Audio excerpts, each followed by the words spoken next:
The first college class that I ever took was Chemistry 101. It was with Dr. David White, and I sat in the second row right behind his lectern. Most likely I sat in that seat because I came in late, and that was the one I was able to slip into real quick.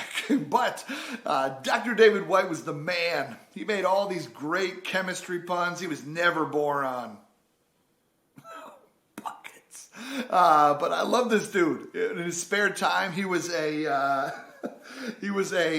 opera singer, and he was just a really funny guy. And whenever I was in class, we would laugh and chop it up, and he was always happy to see me, and I loved it. But I started coming to class less and less, and every time I would see him, I would try to sit in a different seat so that maybe he wouldn't see me, and because I don't know, I got nervous about it, and sometimes he would pull me aside and be like, "James, man, you really, you should come to class a little bit more. Your grades are slipping." You really could be good at this if you wanted to be. And every time I saw him, I wish he would see me less and less, because his tone changed as I started to see him in more spread out moments. His tone would change from laughing and joyous to like, "Hey, James, good to see you." There was like this air of like disappointment in him. And it's crazy because Dr. White cared about me. And the people who care about you see you. And they're allowed to. They're allowed to, but it's so hard because sometimes we push those individuals away. The people who care about us the most, sometimes we push them away because we get a little bit nervous, because those individuals are allowed to see your greatness before you do. Those individuals are allowed to see your potential before you do. They're allowed to love you, but we push them away.